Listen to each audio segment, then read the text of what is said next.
Thank you. Please be seated.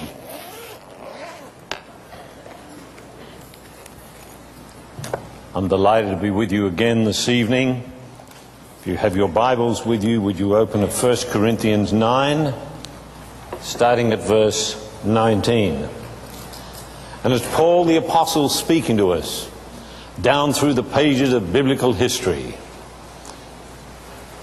And he says these words: "For though I am free from all men, I have made myself servant to all, that I might win the more.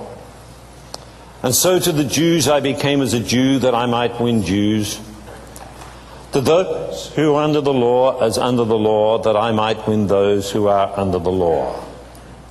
To those who are without law, as without law, not being without law towards God, but under law towards Christ, that I might win those who are without law. Or to the weak I became as weak, that I might win the weak. I have become all things to all men, that I might by all means save some. Now this I do for the gospel's sake, that I may be partaker of it with you. Do you not know that those who run in a race all run, but one receives the prize? Run in such a way that you may obtain it. And everyone who competes for the prize is temperate in all things. Now they do it to obtain a perishable crown, but we for an imperishable crown. Therefore I run thus, not with uncertainty, thus I fight, not as one who beats the air, but I discipline my body and I bring it into subjection, lest, when I have preached to others, I myself should become disqualified." Tonight we're going to talk about entrepreneurship from a biblical perspective. And have you any idea what it would be like for one of the prophets of old to come and live here in the 21st century and carry out God's word in a modern situation? I'm referring to Noah. And God asked Noah to build an ark. And he said he was going to destroy all flesh and flood the earth. In fear and trembling, Noah takes the plans and agrees to build the ark. There's a time specification for it to be done. And when the time comes for completion, the storms appear, the seas start to rise. God looks down from heaven to Noah and says, "Noah, where's the ark?" He says, "Lord, please forgive me. I did my best, but there were some big problems. First, I had to get a permit for construction, and your plans did not comply with the codes. I had to hire an engineering firm to redraw the plans, and then I got into a fight with the Occupation Health and Safety Commission over whether or not the ark needed a fire sprinkler system or a flotation device. I got that cleared up, and then my neighbour objected, claiming I was violating zoning ordinances by building the ark in my front yard. So I had to lodge a rezoning application with the City Council, and it's now with the Land and Environmental Court. I had problems getting enough wood for the ark because there's a ban on cutting down trees to protect the birds. I finally convinced the Department of Conservation and Land Management that the reason I needed the wood was to save the birds. However, the National Parks and Wildlife won't let me catch any birds, so no birds. Then the carpenters formed a union and went out on strike. I had to negotiate a settlement with the Department of Industrial Relations before anyone would pick up a saw or a hammer, and I now have 16 carpenters on the ark, but still no birds. When I started rounding up the other animals, I got sued by the Royal Society for the Protection to Cruelty to Animals. They objected to the confined conditions on the Ark and reminded me that in Section 4, subsection 2 of the Act, under which the licence to keep native animals was granted, it stipulates a minimum space requirement. And then just when I got that suit dismissed, the Environmental Protection Association notified me that I could not complete the Ark without filing an environmental impact statement on your proposed flood. They didn't take very kindly to the idea that they had no jurisdiction over the conduct of the Creator of the universe. Then the Department of Land and Water Conservation demanded a map of the proposed new floodplain. Right now I'm trying to resolve a complaint filed by the Equal Employment Opportunity Commission. They claim that I'm practicing discrimination by not taking godless, unbelieving people aboard. I got that settled, and then the tax office has taken my possessions and my passport, claiming that I'm building the Ark in preparation to leave the country to avoid paying my taxes. I'm also told I have to wait for the registration of my business number and the goods and services tax before proceeding any further. Today I received a notice from the Waterways Authority stating I owe them some kind of user tax and failed to register the Ark as a recreational watercraft. I also needed a boat driver's license, but they're still debating about how to classify the craft. I'm getting continual visits from Greenpeace, the Royal Society for the Protection of Cruelty to Animals, Work Cover, the Sheriff's Office, and numerous other government departments that I didn't even know existed. Finally, the Council for Civil Liberties convinced the court to issue an injunction against further construction of the Ark, saying since God is flooding the earth, it is a religious event and therefore unconstitutional.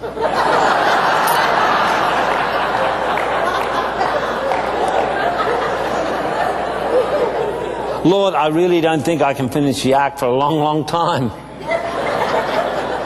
The skies began to clear. The seas settled down. And God looked up to heaven when he saw a rainbow come across the sky. And Noah said to him, Lord, aren't you going to destroy the earth after all? He said, no. He said, I don't have to. Your bureaucracies have already done it.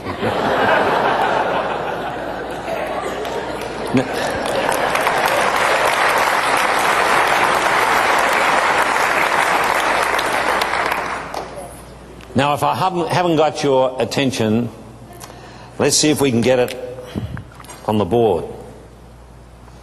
When you get home tonight, I want you to add up all of your assets. Ladies, your earrings. Gentlemen, your power tools.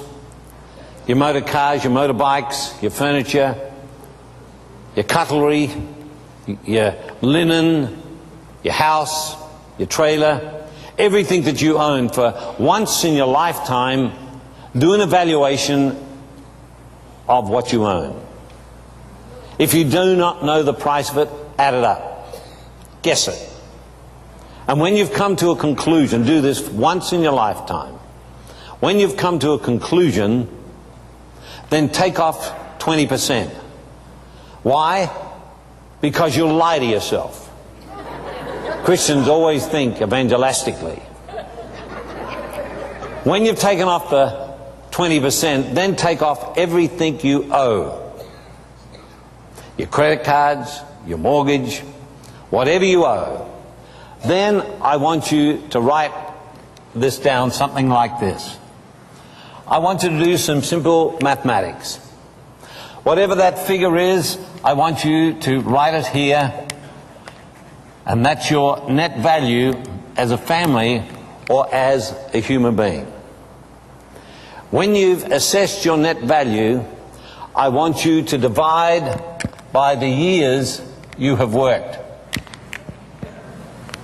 It may be 10 years, it may be 30 years, it may be 40 years, it may be 18 years. So you divide, if you've worked for 18 years, you divide your net value by 18, and the answer you get here, whatever that is what you've sold your life for per annum in the greatest economy in the history of the human race. And ask yourself the question, if you go to meet the Savior tonight and you walk through the portals of heaven and God says to you, Peter, what did you do down there? I could have put you in Kosovo. I could have put you in the Dark Ages. I could have put you any time in history. But I put you in one of the greatest economies in the history of humanity, that you might invest into the gospel, that you might go into business, that you might do something spectacular for me. What did you do? And I will show him this, and I will be ashamed. Now we need to get our act together as Christians. We need to take back the economics. I'm tired of Christians being broke. I'm tired of people growing old and eking out a meager living instead of living properly and leaving a heritage to their children's children. Biblical economics is very simple. If your grandfather had left a heritage to you, and his grandfather left a heritage to him, and his grandfather left a heritage to him, and his grandfather left a heritage to him, and so on, you'd own half of this city today. That's God's economics. And many of you are not following it. There's something else I'd like you to get involved with. It's called the good policy. Get out of debt and stay out of debt. I know that some of you are saying you don't understand. I do understand. I was hopelessly in debt. I had so many unsatisfied judgments, summonses, I could have papered walls in the house. And you do it this way. You do it either by earning more or spending less. I like the first one. I like to suffer at a very high level. Or you can start with the smallest amount and pay that off and compound onto the next, onto the next, onto the next, and onto the next. Now tonight is going to be on entrepreneurship. We will have some questions at the end, and you can ask any question you like. You cannot embarrass me, you won't upset me. But make sure you understand Shakespeare in Othello, where it says, "Oh God, that man should use his mouth as an enemy to his brain."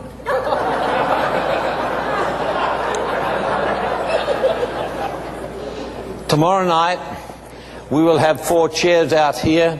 I will have this board done quite differently, and we will need 2 men and 2 women over the age of 18. We're not allowed to use any of the leaders here. I don't want any of the leaders to be involved. I don't want anyone that's got or getting Destiny of the Third Millennium. I don't want them to be involved. They will not need that. And the 4 people that come up here will never be the same again. I guarantee it. I've done it in South Africa. I've done it all over South Africa. I've done it all over the world. Nearly 1,000 times. Now these 4 people that come up, they may be better when they get down, they may be worse, but I can guarantee you they'll never be the same.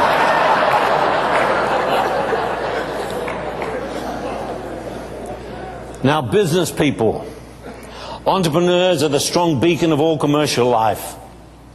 They search out beneficial change, illuminate and grasp opportunity, and dare to explore the edge of safe limits, and in doing so create new frontiers and push on further to remove the dim veil of ignorance, timidity, and all that is yet to be seen, experienced, and discovered. Without them, the path of progress would be a stagnant residue of forgotten and discarded dreams. These are the economic giants of the world, who sometimes unseen affect the lives of us all, because without them, countries and their inhabitants would continue to wallow and at times perish, while they stand subdued at the doorway of opportunity and prosperity, bound by their own fears, uncertainty, and indecision.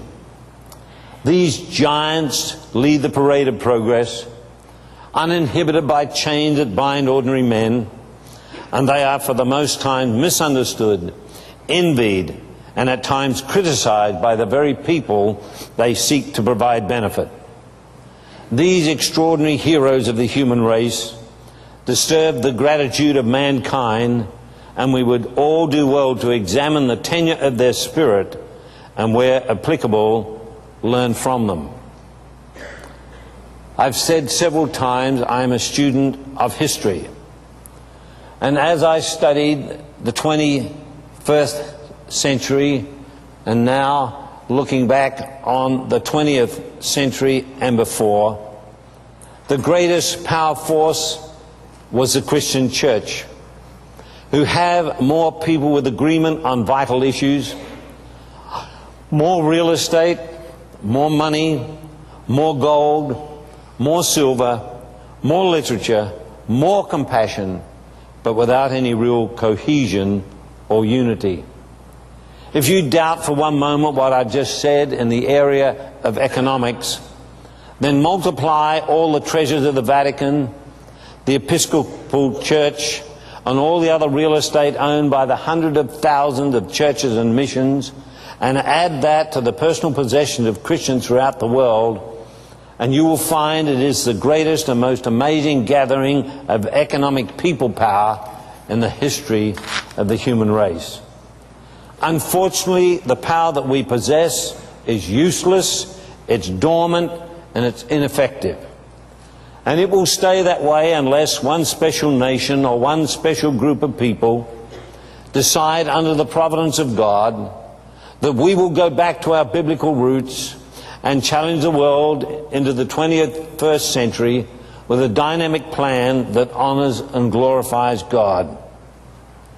Those of us who claim to be the protectors of our faith and seek to preserve deep in our souls the title deeds of the incorruptible Word of God need to arrest ourselves and observe with candor and clarity, without glossing over the facts, that we who represent the gospel are on the verge of losing the battle for the souls of men. Why? Because we ignore the strength, perception, plans, and flagrant boldness of those who challenge biblical inerrancy and authority. And yet we continue on with the frothing of words, which provide a cozy closet of make-believe without measurements, agitation, or pressure, so we can become theological philosophers from a background of nothingness. We are the soldiers of the faith, but we continue to live in a void. And if we do not rise to the great challenge afforded to us by Scripture, then we will have to sneak away like condemned traitors towards a forgotten faith, ignoring our better self, while we continue to live a lie, undisturbed by hope, wallowing in the stagnant waters of denial, only to hear the words of old ringing with all of its penalty and conviction in our ears: "You have been weighed in the balance and found wanting." That's why we, as Bible-believing Christians, must relive and reclaim our ancient mandate of occupy until I come. And then, and only then, the tenure of our faith that has been trusted to us demands us to be resolute in our cause, be gallant and fearless in the discharge of our duty. I believe that Christians need to go into business. And the first reason that you need to go into business is that it creates a special kind of freedom. And this freedom allows you to pursue a cause of endeavor that will, under God, direct your future. It well may be that the business itself will not fulfill your dreams, but it could, if carefully and diligently pursued, provide the financial resources to do so. The second reason you need to go into business is that you'll become a participant rather than a spectator, and you'll be able to set standards for economics and morality. We don't know what your ethics are. We don't know what your morality is until you've got your back to the wall in a business deal where clock is ticking. and the money is going down the drain. Thirdly, by owning your own business, you cannot be fired or made redundant. The fourth reason is that you can spend special time with your family and give them a good lifestyle. You have been sold a lie. You do not have to work 18 hours a day. You do not have to work 7 days a week. My wife and I pick our grandchildren up from school, take them to McDonald's and Toys R Us. I don't even get up early. I think if God wanted me to see the sunrise, he'd schedule it later in the day. I'll watch it on video. I think mornings are overrated. Some of you people are having a quiet time at 5 and 6 o'clock in the morning. I talk to God at 10 o'clock. He's not busy then.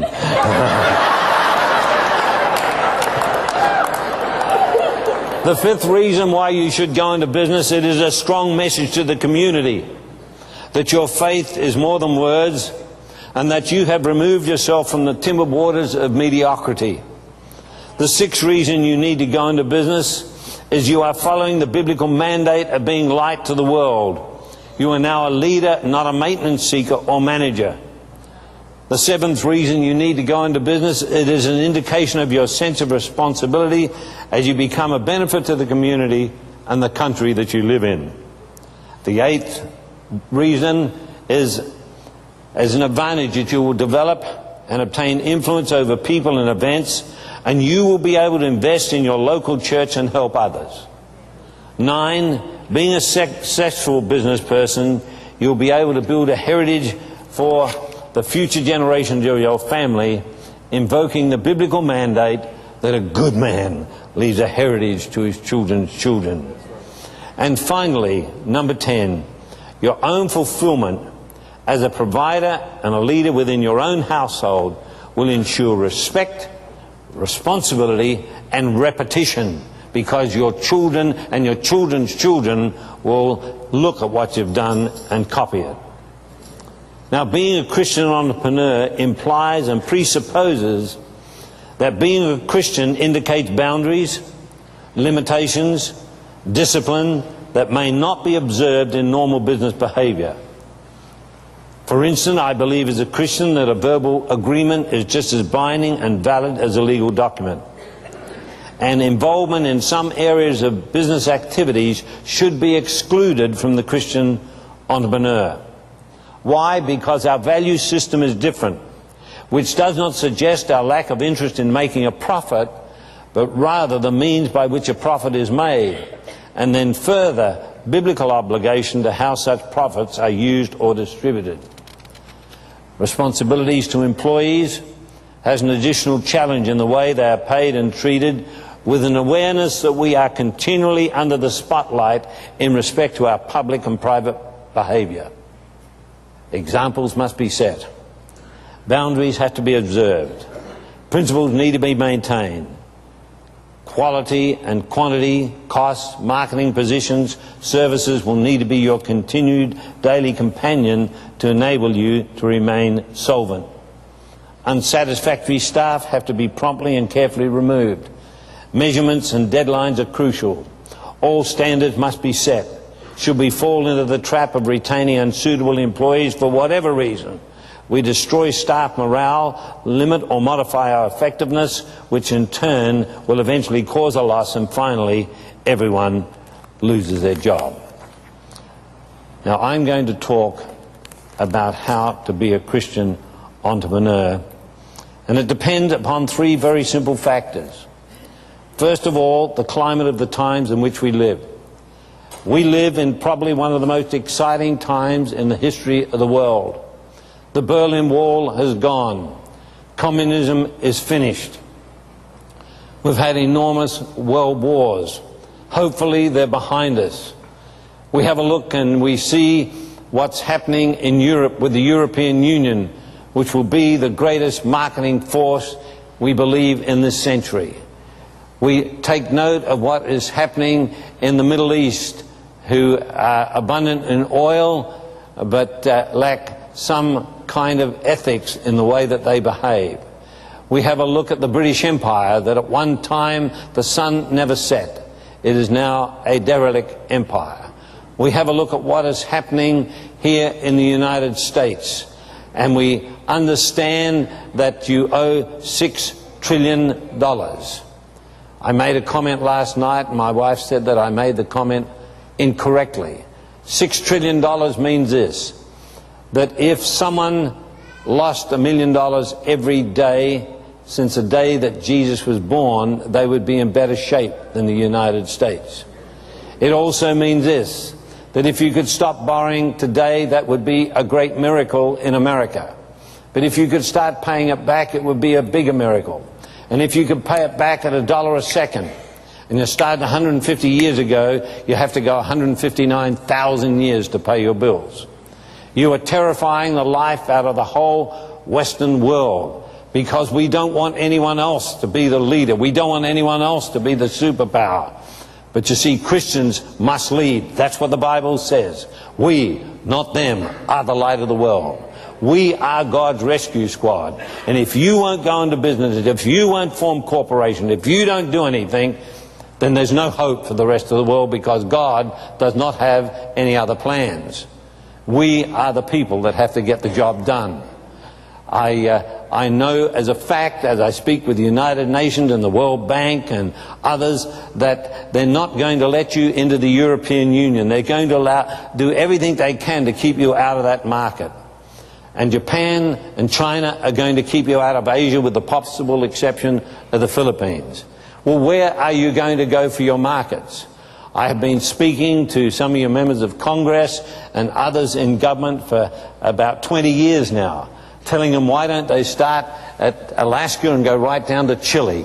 You've got 300 million people down there who you could lift the standard of living, who will work. You've got arable land. You've got all the minerals that you require. You wouldn't violate any sea lanes or any airspace. You could build a missile base from Chile right up to Alaska, and you could keep the world free for 500 years. We have a look at what is happening in Africa. Africa, unfortunately, unless something dramatic happens, we have to forget about Africa for the next 100 years. Why? Because for 200 years we've poured resources into Africa, this great continent, these magnificent specimens of humanity. We've poured finance in there and missionaries for 200 years. It has neither changed their culture, their religion, their economics, or their ethics. We must stop doing what we're failing in and have another look at what we're doing there. We have a look at Japan today after Nagasaki and Hiroshima. Many of you won't remember that, but people my age remember that, the first atomic bomb that wiped them out, and they rose from the ashes. But you can't look at Japan anymore without looking at China, because today Japan and China are talking the first time since 1936, when Japan did the rape of Nanking, in 1933 when they conquered Manchuria. They're talking today. Why? Because Japan's roots are in China, their music is in China, their architecture is in China. What would happen if these two great nations came together? What would happen if China opened up the doors to Japan and they went in and drilled for bauxite and oil and gold and silver and diamonds and iron ore and uranium? What would happen if they took in 1 million Mitsubishi tractors to till the land? What would happen if they used the 1.2 billion people to manufacture labor-intensive goods? How would you sell anything? What would happen if they joined together and formed a coalition that'd be the greatest superpower the world has ever known? And you sit back and you scratch your blessed assurance. Well, that's not going to do it. And you're not going to do it on your knees. There comes a time when you have to get up off your knees and go out into the world. David did not kill Goliath on his knees. And Nehemiah did not build the wall on his knees. He prayed to his God, and then he went out and he built the wall. We can't look at any of those countries and say any of them were a super success without looking at South Korea. South Korea in 1956 was the poorest nation on the face of the earth, poorer even than India in real terms, because they needed fuel to keep warm. South Korea is the greatest economic success of the 20th century. The climate of the times in which we live. This is the most exciting time in history. The Asiatic word for crisis is a double-sided word. It's danger and opportunity. And we have the greatest opportunity that we've ever had before. You see, as a Bible-believing Christian, you can go to Moscow, you can go to Calcutta, you can go to Sydney, you can go to Hong Kong, you can go to Beijing, you can go anywhere in the world and you'll be accepted immediately by Christians. You can't do that with any other organization. It's just not possible. I come here, and as soon as I come and they know I'm Christians, I'm accepted by Christians because we have a common code. We have a Bible that we believe in. And I mean, the climate of the times in which we live, the greatest time in history. Secondly, what you personally are prepared to do as a service to others. I've heard the lament. 46 years as a Christian, I've heard, well, I want to be a servant leader. Good. Build a corporation and give people a job. You see, that's being a servant leader. But it's not groveling in the dust. It's not working for a pittance. It's not being a slave to bosses. What you personally are prepared to do as a service to others. And thirdly, what you personally are willing to sacrifice along the way. This may take some thinking power. I think Albert Schweitzer, before he died, they said to him, what's wrong with modern man? He said he simply will not think. And the Bible tells us, don't conform, transform by using your brain. And let me tell you, you don't have to lose your family. That's a lie of the devil. Our family is so close, we live in one another's refrigerators. With my second son, who manages our companies worldwide, we've never even raised our voice to one another. Never had an argument. Why? Because the relationship is more important than anything else. 2 out of those 3 statements depend upon you. Success is not a demand on life, it is a vigorous response to life. And entrepreneurs, business people are the lifeblood of a country. And it's through entrepreneurship, not government, that growth and enterprise flourish. If you are a success, then this nation succeeds. And if the entrepreneurial spirit falters or is stifled, then that which makes any nation great is nullified and void. But because of the speed of travel, the explosion of information, and the instancy of communication, isolation for the United States of America is no longer possible. You're going to have to shed your adolescence and assume the role of adulthood and face the future in the 21st century as economically rich world standards, not only because of your resources in primary production and minerals, but also because of your often forgotten human potential that, if stimulated, could rewrite the economic history books here in the West and towards the third world nations. I was watching CNN before I came here tonight and listening to some of the economic entertainers, and I think it was George Bernard Shaw that said you'd get 100 economists and lay them head to toe on the ground, they wouldn't even reach a conclusion.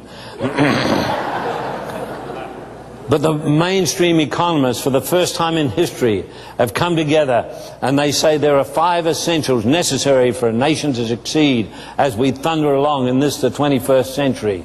The first is a rich, modern, highly productive agricultural base.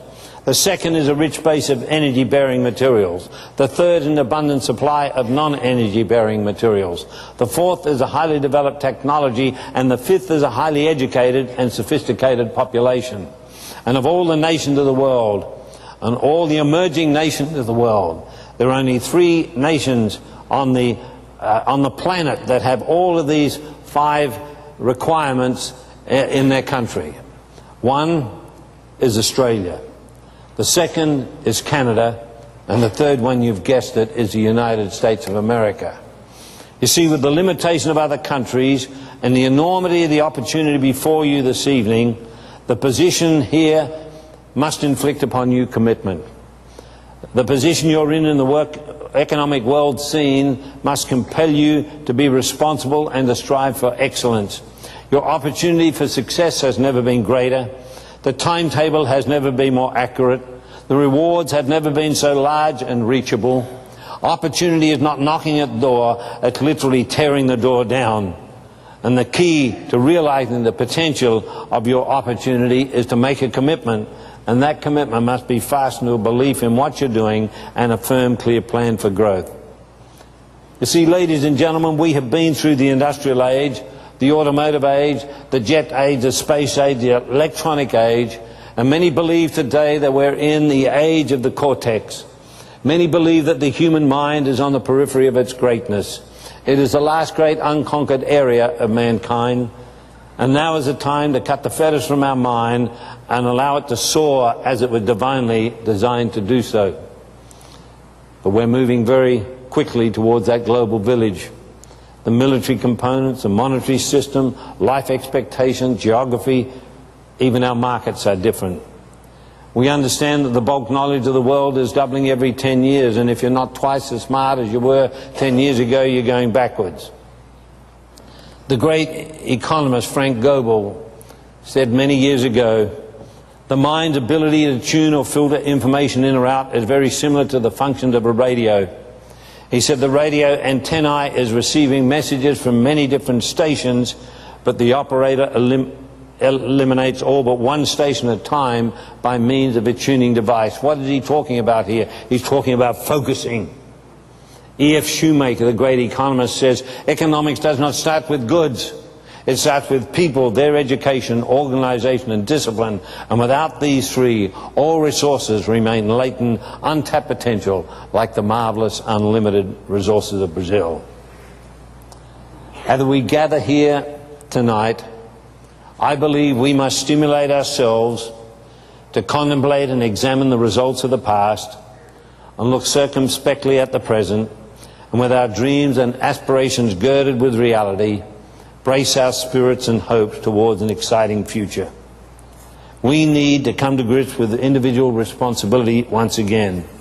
If my Bible teaches anything, and it teaches a great deal, it teaches personal accountability. But there's something happening through our churches throughout the entire world. We got people in our churches that say, well, you don't understand, I've been rejected. Well, I rejected every woman in the world when I married my wife. There's a lot of rejected people around. I mean, when are we going to grow up? I've been rejected, so you have to carry me. You don't know how I've been brought up. Well, I wasn't brought up, I was dragged up.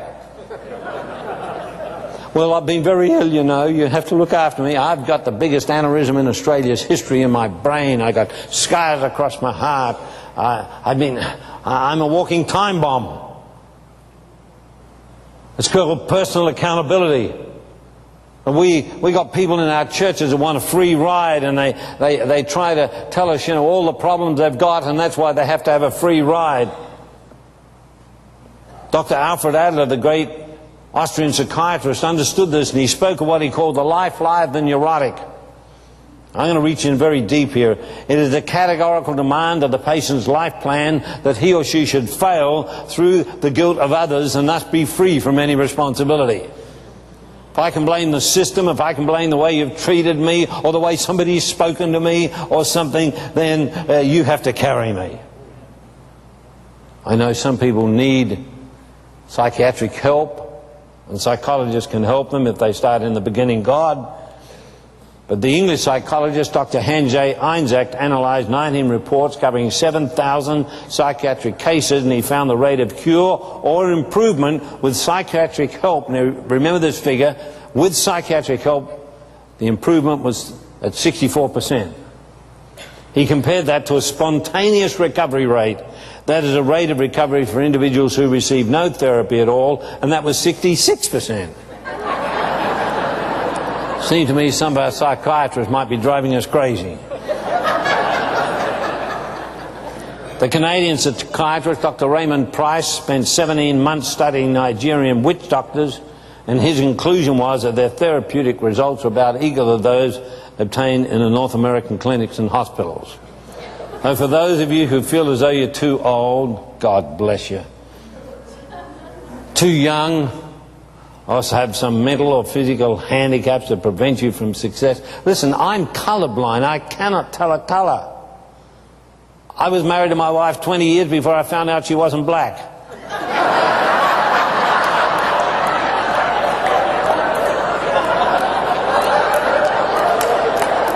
I cannot tell a colour. I sold more paint in Australia than any other human being. Now let me hate to remind you that at 100 years of age, Grandma Moses was painting masterpieces. That at 94, Bertrand Russell was active in national peace drives. That at 92, Rubinstein gave one of his greatest recitals in New York's Carnegie Hall. That at 89, Albert Schweitzer was head of hospitals in Africa. That at 88, Konrad Adenauer was Chancellor of Germany. That at 82, Sir Winston Churchill wrote the history of the English-speaking people. That at 46, Ludwig van Beethoven became totally deaf, but he wrote his greatest music during those latter years. In Orange County in California, there's a man called Henry Visconti Jr. He was born without legs. He is the president of the Human Resource Center and founder of Abilities Incorporated with 13 honorary degrees and 9 books to his credit. So the question I have to ask you is, what's your problem? Are you an excusiologist?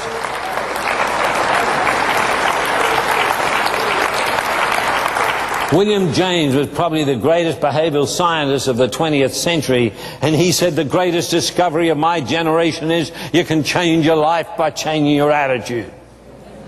The Bible says it better. It says you can be born again. You can go in an entirely different direction. God won't even hold account of what has happened in the past. You can't get a better deal than that.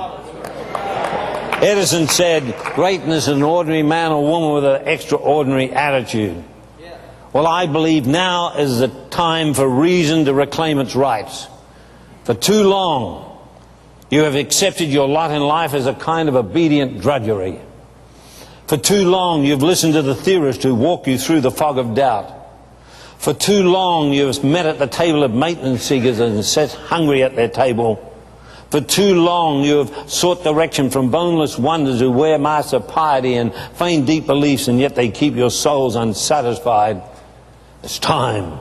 It's time for you to take back economics and own major corporations instead of being employment fodder, suffocating in the amorphous glob of sameness.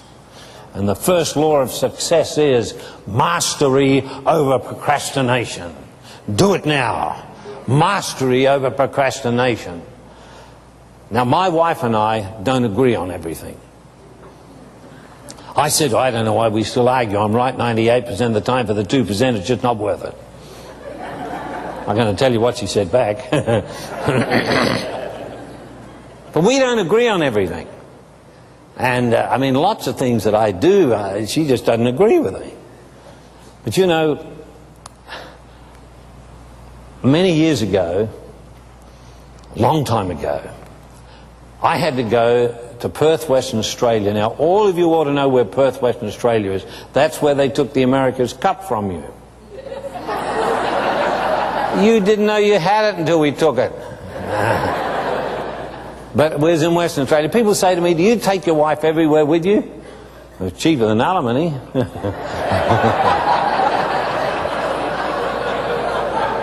I didn't get married to be separated.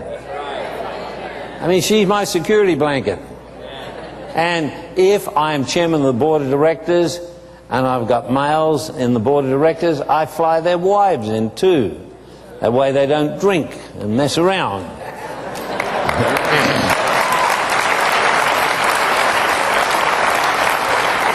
And I bring the women into the boardroom and I ask them to comment and ask questions. That way I get their brains for nothing. I'm not stupid. But we were in Perth, Western Australia, and I had to speak to a men's group. And they were calling for me at the hotel at 9 o'clock. I said to my wife, I said, sweetheart, I'll be back at 5 o'clock. By the way, now you can't come as a men's group. What are you going to do today? She said, I'm going shopping. Oh, my goodness. This is many years ago. We were well off, but not as well off as we are today. I said, what are you going shopping for? She said, I'm going to buy a dress. And what do you need a dress for? You've got plenty of dresses. She said, Peter, have you forgotten our eldest son is getting married? I need a special dress for the wedding. I said, one dress? She said, one dress. We even kissed on it.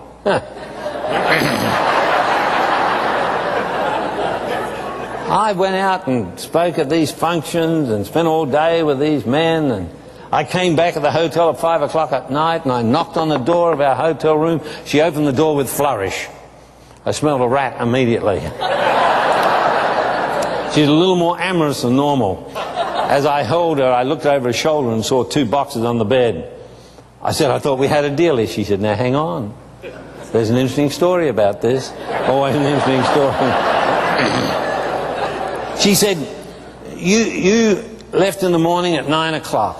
I went down to Hay Street in Perth. I saw in a shop window a dress that looked perfect for Peter Jr.'s wedding. I went in, I tried it on. There was a sign that said no credits and no returns. There it is. I said, what about the other one? She said, don't rush me, I'm coming to that. She said, I got back to the hotel, put it there, and it was only 10:30 in the morning. What am I supposed to do while you're throwing yourself off the platform all over the city? She said, so I caught a bus and went to Fremantle to have a look at some of the old buildings that early convicts built. She said, and suddenly I found myself in the shopping centre. She said, it's a beautiful mall. She said, and I walked up and down there and I had a lovely time. I had some morning tea. She said, and there's pipe music coming through the amplification system. She said, and I was having a lovely time. She said, and it was wonderful. I was all on my own. She said, and but suddenly I was arrested by another dress shop. She said, when I looked in the window, it was better than the other one. And I knew I couldn't take it back, and I knew that we'd made an agreement. She said, but I stood there looking at it, and I hear the music through the amplification system. She said, and suddenly I thought, I heard your voice. I said, what did it say? She said, mastery over procrastination. Do it now, and I did.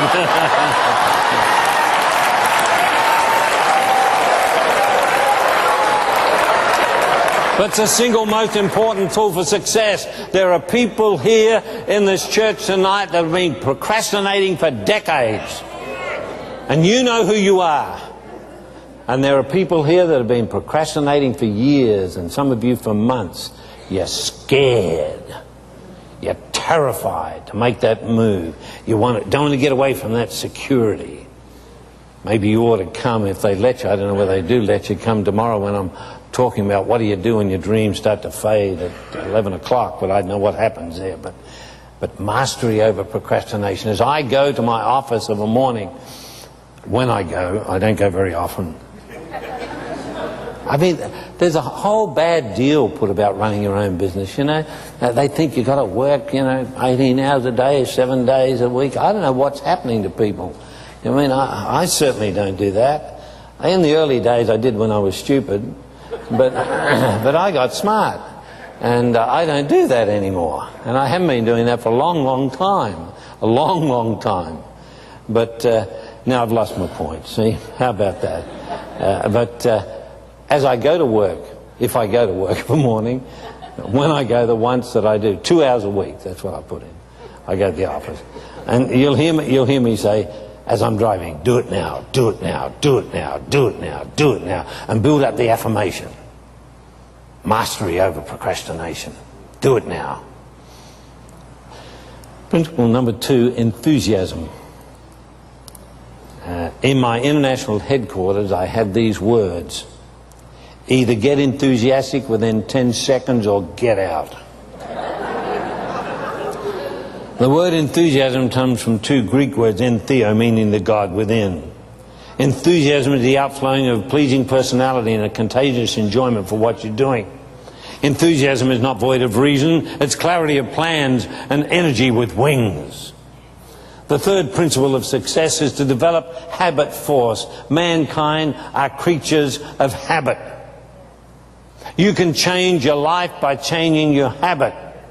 Your inner feelings are reflected to your outer action. Some of you have bad habits or good habits that have been handed down from generation to generation, and you never look at them, you never measure them, you never investigate whether it's good or bad. Now, let me give you another little situation at home. Many years ago, we lived about 3/4 of an hour drive from the office. I came home one rainy day and Rabina was out. I went in the house, I took my coat off, my jacket off, my waistcoat, my tie off. I took my briefcase out, spread some paper around, made a pot of tea, and I was going to do a little bit of work, and suddenly I looked around and it looked like a nuclear fallout center. And I realized at that point that I was a slob.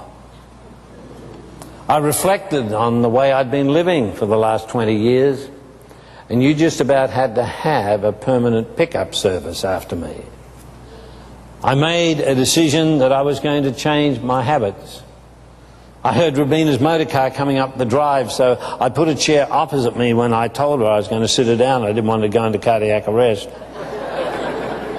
She came in, I said, I've got an announcement to make. She said, this will be good. I said, you better sit down. She said, that bad, eh? I said, you have been conducting a 20-year free pickup service for me. She said, that's the truth. I said, well, as long as I live, you'll never, ever, ever have to pick up after me again. Well, she almost went into seizure. But fellas, I want to tell you something. You can change any habit. And after about 3 days, everything worked well. For about 3 days. And suddenly I was going in my office one day, several days later, and I remember I left my pajamas on the floor in the bathroom. How do you handle that? Well, we didn't have cell phones those days. I took my hand off the office door. Chaos would have happened in my office. I drove 3/4 of an hour home. When I walked in, Robina said, what are you doing home? I said, well, I left my pajamas on the floor in the bathroom. She said, oh, come on, Peter, she said. Come on, you just had to phone me, I would have fixed that. I said, yes, but it would have destroyed my personal accountability. You can change your life by changing your habits, but if you're going to change a habit for the first 100 days, you must never, ever, ever, ever let an exception occur, and that habit will lock in, and it'll be hard to break. You may have it for a lifetime. So why not consciously create new habits, good habits, productive habits, and never let an exception occur? Principle number 4, develop a positive mental attitude. The Bible says, whatever things a good report, think on these things.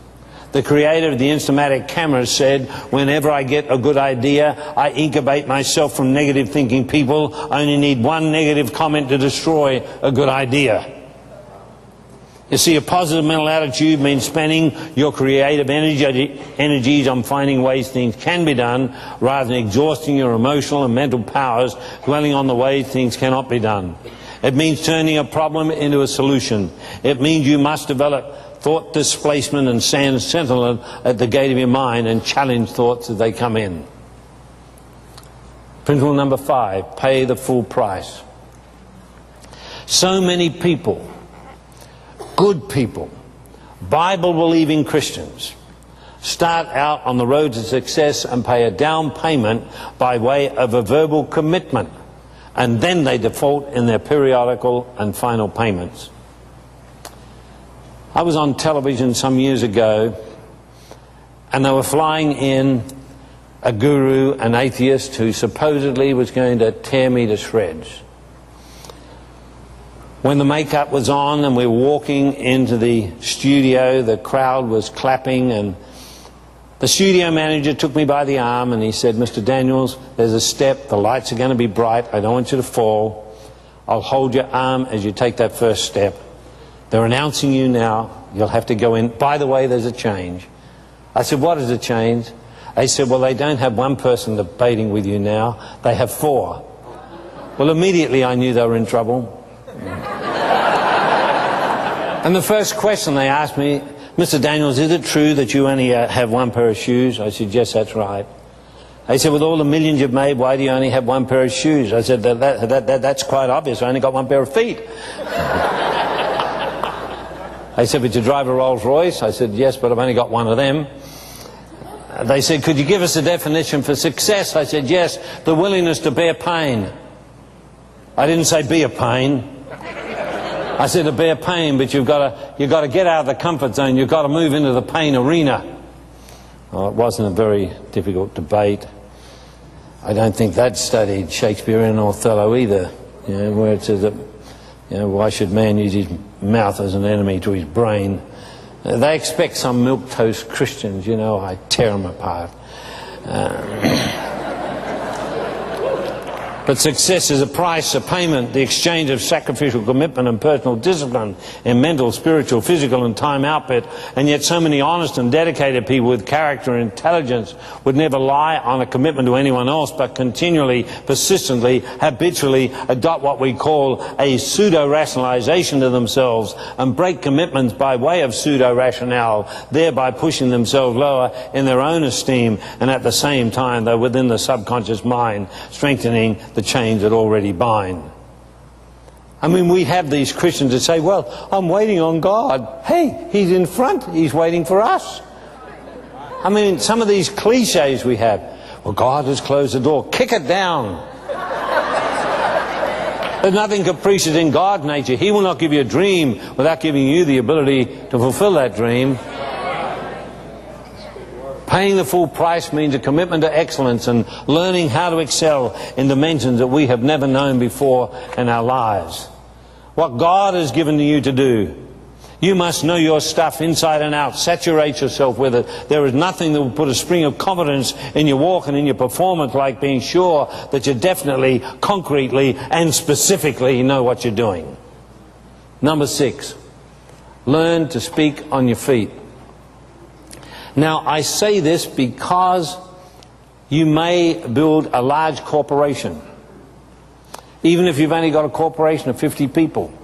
Sooner or later you're going to have to address them and you're going to have to convince them of something. You may have to do a press conference. You might have to do a television interview. Don't wait for it to happen. Prepare. Abraham Lincoln said, I will study, I will prepare, and my opportunity will come. When I came to Christ, I knew that I'd had to prepare, and for 5 years, almost daily, I practiced articulation. I would listen to the British broadcasting radio programs. I would practice for 5 years. Of course, nobody ever asked me to speak. But then when it did happen, I was the best equipped guy in town. And suddenly it exploded. I was getting these invitations from everywhere, but I had a major problem. I was nervous. I was very nervous. If I had to speak to you years ago, I'd have woken up at 2 o'clock this morning with nerves. I mean, I couldn't even hang on to this thing. It'd shake all over the place. I'm serious. It was really bad. Because, you know, I was uneducated. I didn't want to make a fool of myself, and I didn't want to bring God's name into disrepute, and so I overcompensated. I studied so hard, but, you know, I'd run a mile at 2 o'clock in the morning, at 3 o'clock, at 4 o'clock, at 5 o'clock, at 6 o'clock, at 7 o'clock. Then I'd run backwards and forward to the bathroom all day. Now, I don't have to paint any pictures. You know what I'm talking about. Half hour before I'd leave to go and speak, I'd say, come on, sweetheart, get it. She said, I'm not going to do it. I said, sweetheart, don't give me a hard time. Just get it, please. She said, this is not right what you're doing. Sweetheart, just get it. Please help me. So she'd get a large glass, half fill it with milk. She'd put in 3 tablespoons of burnt flour, 3 spoons of sugar, and mix up a glue. And she'd stir that glue, that thick glue. And I would lug that down, and that'd bind my bowels so I wouldn't have an accent when I stood up. I did that for 15 years. 15 years. And when I got home, I'd take 4 Laxettes to get it all back to normal again. I did it for 15 years. And the pastors ask you to do something, you say, oh, Pastor, that's not my gifting. It's got nothing to do with your gifting. It's got to do with your commitment to Jesus Christ. Paul says, I pummel my body into submission. Learn to speak on your feet. Principle number 7, learn to handle your emotion. I didn't say emotion is wrong. Voltaire says emotion is the enemy of reason.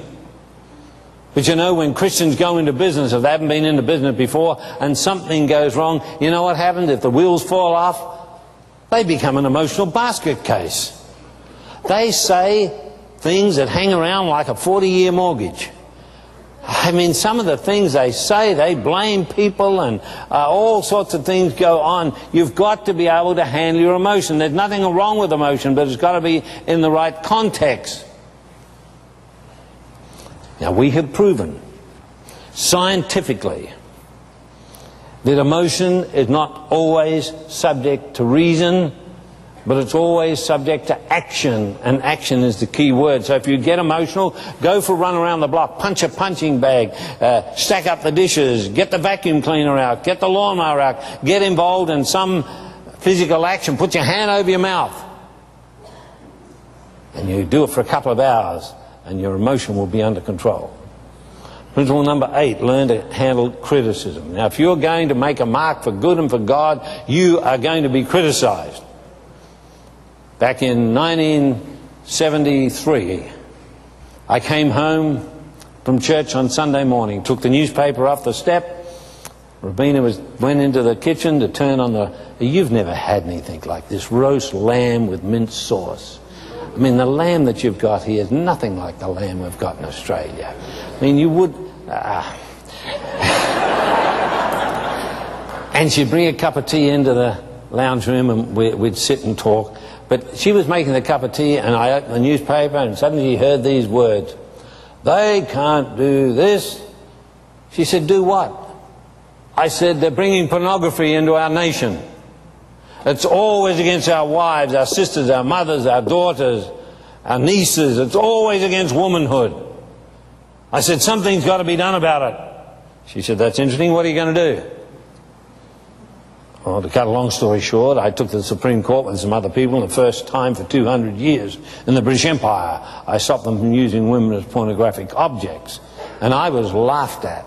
They had the headlines, Mr. Denials instead of Mr. Daniels.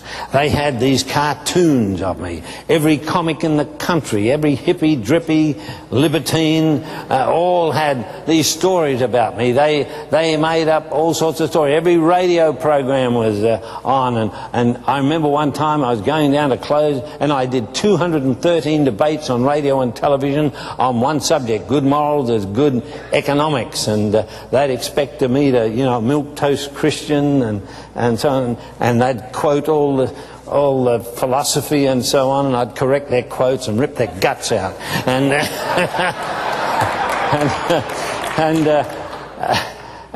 I was going. One day I was going in, closing down some porno shops, and the news media lay down on the ground. They took this long shot of me to play at 6 o'clock news, and there it came on at 6 o'clock news, and they made me look 9 feet tall, and they played it in slow motion. They had Frankie Lane in the background singing High Noon, and I had that police protection. Gangsters were after me. It was just an incredible time in my life.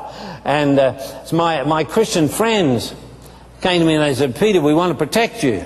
I said, what are you talking about? They said, all this criticism. Oh, yeah. They said, we want to protect you from all this criticism. How are you sleeping? I said, I'm sleeping like a baby. They said, but all this criticism that's coming your way, all the airways, all the newspapers, the magazines, the university magazines, everything that's happening around you, they throw things at you, they spit on you, they do all sorts of things. We're going to put a wall around you and protect you from all this criticism. I said, oh, fellas, back off, back off. They said, why? I said, because I'm sleeping like a baby. I said, criticism has no power. The only power that criticism has is that which you give it while you're tossing and turning, trying to work out what that person said or what you thought they meant by what they said. You are giving criticism the power drive to destroy your life. Criticism has no authority unless you give it to it. I like what Mark Twain says about criticism. He said, if there's any real power in criticism, the skunk would have been extinct years ago.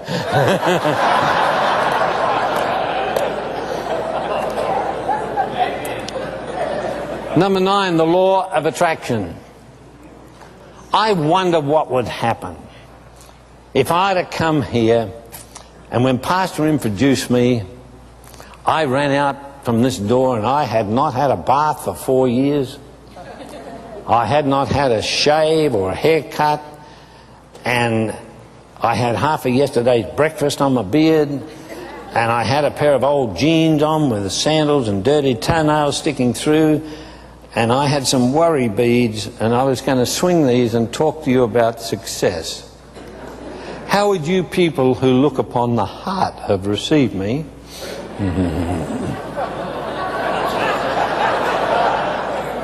You'd have cancelled me out. Why? Because you don't get a second chance on a first impression. Clothes may not make the man, but boy, they sure do introduce him.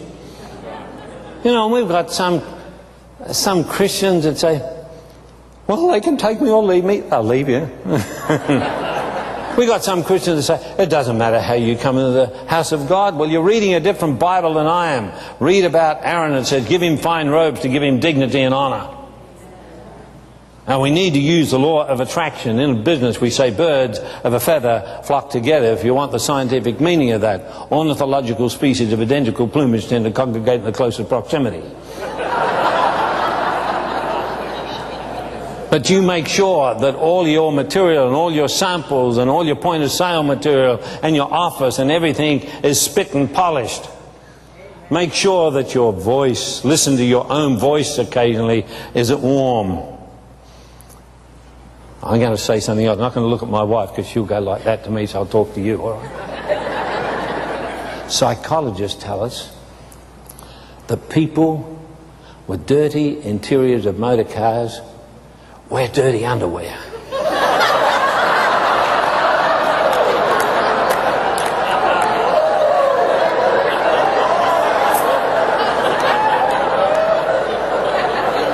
Paul, would you go out tomorrow night with a torch and we'll put some numbers up here?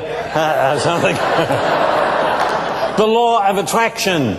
Do you attract or repel? Be nice to people on the way up. You meet the same people on the way down. Number 10, persistence. My Bible says, having put your hand to the plough and looking back, you're not fit for the kingdom of heaven. Well, I was too honest to be in business. Oh, give me a break. What about Abraham? Was he dishonest? What about Joseph of Arimathea? I mean, we could go right through. All the disciples were in business. I've got a friend. I'll just use his first name. His name was George. He always got around in combination overalls. Grey combination overalls. He was a mechanic. And he loved aeroplanes. But he'd never owned one. I mean, if he got an opportunity to be co-pilot for a flight somewhere, the garage was shut. Doesn't matter how urgent your car was, he was gone. He loved motor cars. He couldn't put hardly anything in the collection every week. He just existed. But you know, one day he was on this plane and the thing gave a cough and it spluttered and it started to lose altitude. Smoke started pouring out of the fuselage. He was co-pilot and they crashed on top of a mountain, hooked up in a huge tree. He was still alive but badly battered, and so was his pilot friend. They could smell that aviation fuel. They knew any minute that thing was going to blow up. They jumped out of the aeroplane onto the ground. He broke both his legs. He pulled himself away by pulling on the twigs and so on. He lay on his back and suddenly the plane exploded and blew and burned his clothes off. I said, George, is that when the change took place in your life, when you were on the top of the mountain, when that explosion took place? He said, yes. He said, that's where it happened. He said, I looked up to heaven. I said, Lord, what do you want me to do? He said, I didn't have to know the Greek of this or the Hebrew of that. I could work well in English. He said, when I went to hospital, I was there for 3 months. I had an insurance policy due to me. He said, and I started to think, and I said, Lord, if you get me out of this, I'm going to be a different George. I'm going to do something quite different. He was in his mid to late 40s at the time. Never done anything. And he decided that there was some land that he started to do a feasibility study on it in this land, but he had to borrow $3 million. And when he came out of hospital, still partly in bandages, he went to a bank and tried to borrow $3 million. They almost laughed at him. And so he went to the next bank. And then he went to the next bank. And then he went to the next bank. And then he went to the next bank. George went to 97 banks. And they all said, no, what do? You have a go. If it doesn't work, well, God, just close the door. Oh, come on, give me a break. He got it at the 98 bank. George is worth $600 million today. One of God's generals in giving around the world. What about you? You can have a little shot at something. If you fall down, you say, well, that's the end of that. We can't do it. No, get up and go again. You fall down, get up and go again. You fall down, get up and go again. Benjamin Disraeli said perseverance and tact are the two great qualities most valuable for all mankind who want to amount to something, but especially for those who want to step out of a crowd. Principle number 11, worry, handling pressure. Boy, you better be able to handle pressure.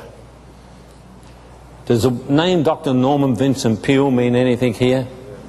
I worked with Norman for 22 years, one of the kindest people I ever knew. He tells a wonderful story. He was walking down the street in New York one day and someone bumped into him, and the man looked up. He said, "Oh, my goodness, you're Dr. Norman Vincent Peale." He said, "Correct." "You wrote the book, The Power of Positive Thinking." He said, "That's right." "Sold 27 million copies." He said, "Correct." He said, "This is my lucky day."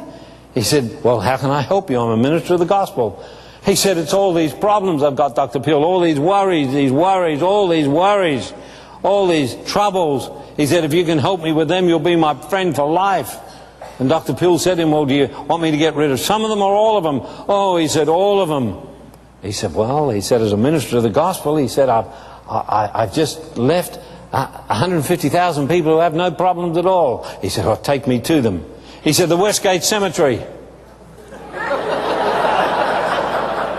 And he went on to say, "The problems are a sign of life. And the more problems you've got, the more life you've got. And if you haven't got any problems, when you get home, get down alongside your bed and put your hand up to heaven and say, 'Lord, don't you trust me anymore? Give me some problems.'" Let me tell you, the people here that have had to overcome problems, they're the ones that are smart. They're the ones that are smart, not these that run away from the problems. I was talking earlier with Pastor about a man called W. Clement Stone. At one time had 14 secretaries. And he was in his office and he heard one of his secretaries say, "Well, that's a problem." And with his squeaky voice he called out, "Shut the doors, shut the windows, don't let it go. If it's a problem, bring it to me. I'll handle all the problems. It'll make me strong." He made $1 billion when $1 billion was a lot of money. What is worry? It's anti-Bible. It's creating mental pictures of the things you do not want. We have to be able to handle our problems. Number 12, decision making. This is where we fall down more than in any other area in life. I've seen more marriages collapse. I've seen more businesses fail. I've seen more wars lost. I've seen more relationships split. I've seen more churches fall apart.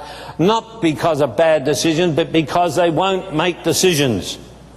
When I saw Rwanda on television, I said to my wife, if I can get 500 mercenaries and a dozen gunships, we'll go in there and we'll shoot that place up and we'll clean it up in about a week, because the United Nations are not going to do a thing.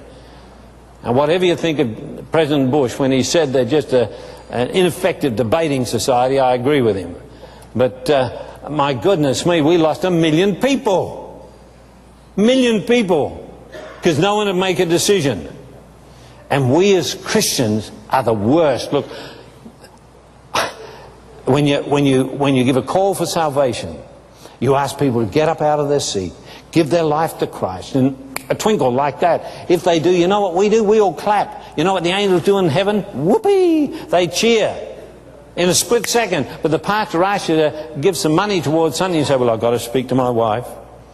I have to speak to my accountant.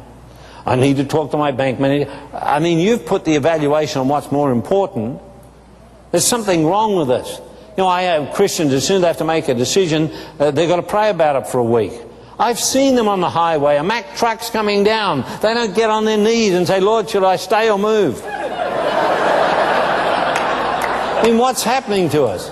Sometimes I'm in charge of big Christian organizations and we do our demographics and we're going to do some great work somewhere around the world. We raise the money. We send out the prayer chain letters. We do everything that we're supposed to do. But sooner or later you've got to make a decision.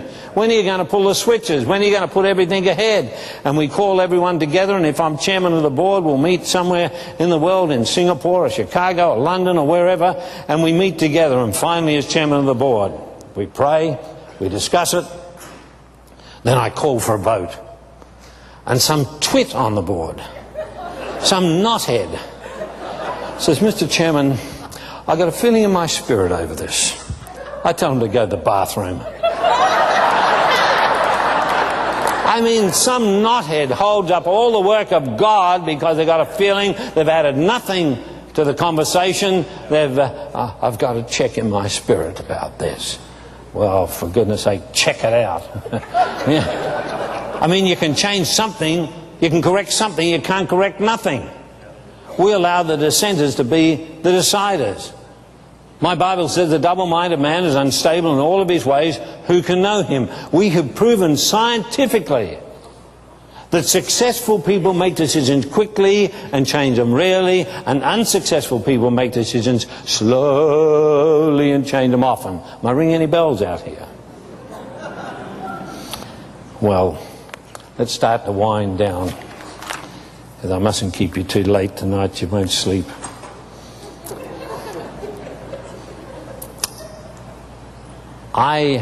One of the corporations I own is called the World Centre of Entrepreneurial Studies.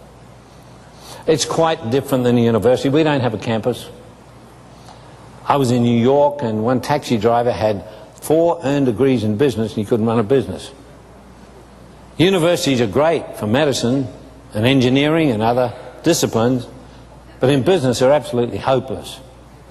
Because by the time they collate the information and put it into book form, and then they teach the professors, and the professors teach the students, and the students a couple of years later do the exam, it's useless.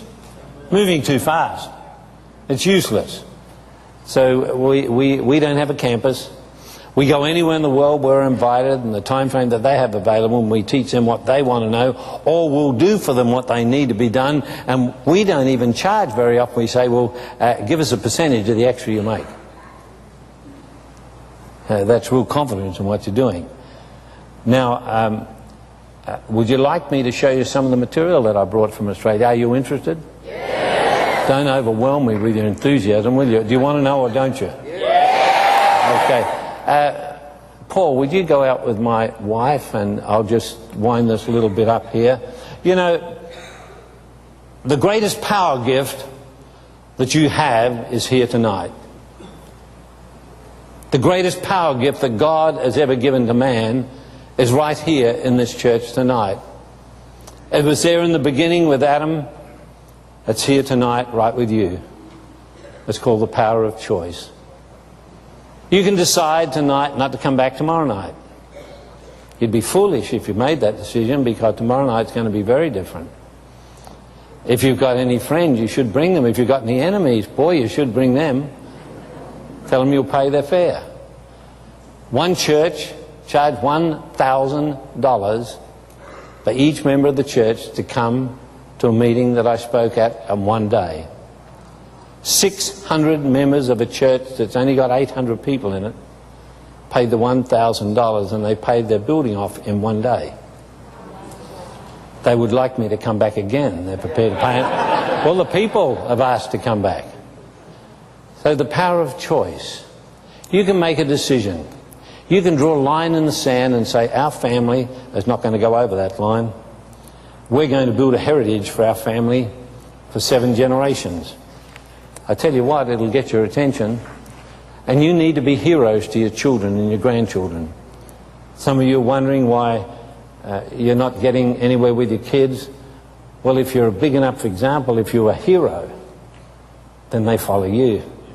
All of our grandchildren have a huge plaque above their bed, and it's got our family crest on it, which is strength in the Lord, Ephesians 6.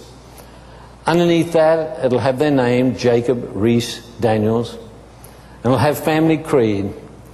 It says, "O Lord, you have provided my portion of my cup. The boundary lines for me have fallen into pleasant places. Yes, I have a delightful inheritance." Underneath that, it has a cross, and in the center of the cross it's got a shield, and each corner of the cross is a word. One is faith, one is truth, one is kindness, and one is discipline. So if Jacob ever has a problem at school that's big enough, he has to see his grandfather. He will come in with his bottom lip trembling just a little bit. He'll get dressed up to come and see his grandfather. And I will say to Jacob, "You've had a problem at school, Jacob. Tell me about it." "Poppy, it wasn't fair." "Well, tell me about it." "Did you exercise faith?" "Yes, Poppy, I did." "Did you tell the truth?" "Yes, Poppy, I did." "Did you act in discipline?" "Yes, I did, Poppy." "Were you kind?" "Well, I tried to be." "Jacob, you weren't kind. You have to go back to that girl that you kicked." And you have to go to your own money and buy an expensive gift and apologize to her in front of other people and give her that gift. They cannot break the family creed. It's not possible, it's not allowable. And they can rattle it off. Even little 10 years old can rattle it off very quickly. That's how we train our family. I brought some things along here to show you tonight, but let me just say this. I trust that you'll come tomorrow night. It's going to be very, very, very, very different. It's going to be like grand final day at football. I was in Norway, and I don't know whether you've ever been to Norway, but when you speak at a church in Norway, they sit there with their arms folded and look straight ahead. There is absolute no emotion. There's not a flicker in the eye. They were almost standing on their seats when we did this. So tomorrow night is going to be extremely different. The first book I wrote, and by the way, do not spend money you cannot afford. Learn the pain of going without. That's discipline number one. The first book I wrote was How to Be Happy Though Rich. It's not about getting, it's about giving. And when I did this, the Australian government, who have a special television channel with no advertisements, did a full prime-time television special on my life and this book. Within this, I've shown some of the formulas that I produce. People pay millions of dollars for these formulas. One formula, you just ask yourself 4 questions. Now, I elaborated on here, but you pull your life together with just 4 simple questions. Question number 1, what age have you set yourself to reach your full potential that God might maximize your life? Question number 2, could you tell me in 50 pages or more what your full potential is in every area of your life? Question number 3, accepting your full potential is 100%, what percentage rating would you give yourself right now? Question number 4, accepting the deficiency between the 2 scores, what plans you're going to make to take up the shortfall and when. That'll pull your life together in a hurry. Also, I show you how I measure every day on a mathematical equation. Because if I ask you what sort of a day you had, you'll tell me you had a good day, a fair day, or great day. That's like the state of your digestion. The reason I don't work hard, the reason I don't work long, I know what I want to do, I'm specific, and I measure every day on a mathematical equation. The second book I wrote, and that happened because I never went to normal schooling. They say you think differently because you have never been through formal schooling. The second book I wrote was How to Reach Your Life Goals. This one would qualify every year on the bestseller list here in America, but I don't sell through bookshops, so we don't qualify in that way. But when I wrote it, we certainly didn't let anyone know anything about it. I just wrote the book and contacted all the people that normally buy my books, but the newspapers got hold of it, and it was on the front page of the Brisbane Courier. That's one of the biggest newspapers in the whole of Australia. Took up 1/3 of the whole front page.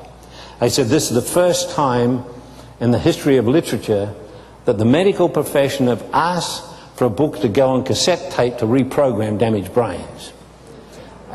So it's a little bit different, but it's just a formula that I use. This one goes with it, how to be motivated all the time. That's a formula of how to be motivated. It's not yelling and jumping up and down, but don't read it going to bed. You'll never get to sleep. When I wrote that book, someone said to Rabina, have you read Peter's last book? She said, I hope so.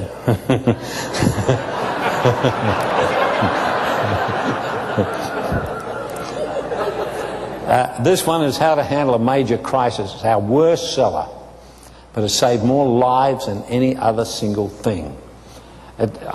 I'm going to write a book about this book, and I'm going to call it Those Who Were Rescued. The number of people that were saved from suicide, from divorce, from bankruptcy, from all manner of distress is almost legendary, but it's not our bestseller. This one here is How to Have the Awesome Power of Public Speaking. I was once the highest paid speaker in the entire world, but it's not what I do. Actually, I went to a public speaking class when I'd gone through all the dictionaries, And I paid the fee, but when I heard the guy introduce himself, I thought, I don't want to be as bad as that, and I ran out and I didn't even go back. I remember on Sunday, if you were here, I spoke about Miss Phillips, my teacher, that punched me, kicked me, slapped me, used to get me by the chin, rattle my teeth, and say, Peter Daniels, you're a bad, bad boy, and you're never going to amount to anything. This is called Miss Phillips, you were wrong.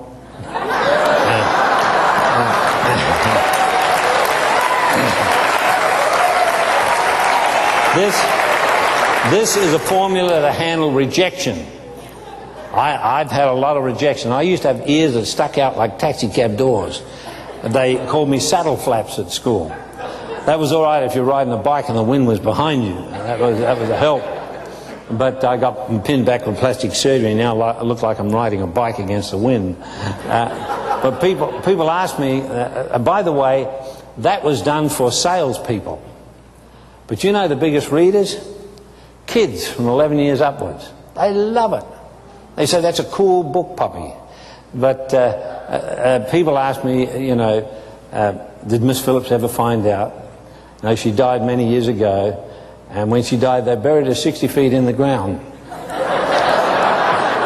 Because deep down, she was a real nice person.